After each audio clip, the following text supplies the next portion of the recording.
When something devastating happens, a loss, a breakup, a betrayal, everyone expects you to fall apart immediately. If you cry right away, you cared. If you go numb, you didn't. That's something not many people get. Your brain has a built-in delay system for emotional pain. It doesn't let everything through at once. It filters, it delays, it protects you. And the people who seem fine in the first hours are often the ones who break down 3 days later in the middle of something completely ordinary, like washing dishes, or driving, or laughing at something silly. And suddenly, it arrives. This is what psychology calls the pain delay. And by the end of this video, you're going to understand why your brain does this and why it's the most human thing about you. Let's say something happens. A phone call, a message, a conversation that ends everything. In the first seconds, your brain does something strange. It receives the information completely. It understands every word. It processes the meaning. And then, it shuts the pain out. Not because you don't know what happened, or because your brain made a decision without asking you. It's because your prefrontal cortex takes over. It steps in front of the emotional centers like a bodyguard, and it says, "Not yet." This is called the acute stress response. Your brain's first priority isn't feeling, it's functioning. So you make the phone calls, you answer the questions, you hold it together in public. You even manage to eat something. And people look at you and say, "You're so strong." But you're not being strong on purpose. Your brain is just running an emergency protocol. It's keeping you functional because it knows that if it let everything through at once, you would not be able to stand up. So it filters, it delays, it gives you the information in doses your nervous system can actually process. In 1969, a psychiatrist named Elizabeth Kubler-Ross published a groundbreaking book about the end of life. Oh, grief and loss.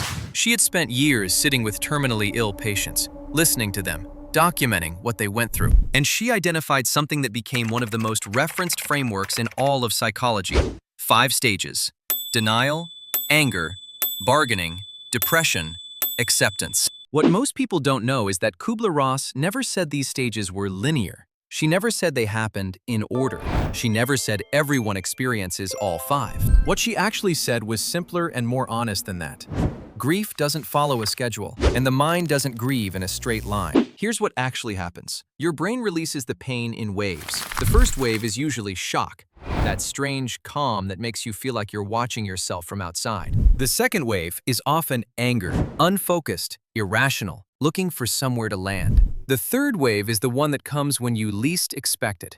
3 days later, or 3 weeks, or in the middle of a perfectly ordinary Tuesday. And that wave, the delayed one, is usually the heaviest, because your brain has had time to fully understand what it was protecting you from. Neuroscientist Mary Frances O'Connor at the University of Arizona spent years studying what grief does to the brain. Her findings changed how psychologists understand emotional pain. When you lose something or someone significant, your brain doesn't just process an emotion, it processes a prediction error. Your brain had built a model of the future, a model that included that person, that relationship, that version of your life. And suddenly, the model is wrong.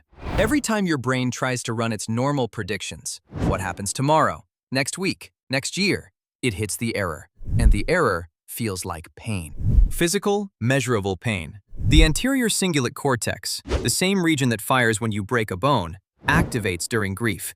Your brain is not being dramatic. It is processing a real injury. The only difference between a broken bone and a broken heart is that one shows up on an X-ray. And the delay, that window of numbness before the pain arrives, exists because your brain needs time to recalibrate every prediction it ever made that included what you just lost. That takes time, sometimes hours, sometimes days.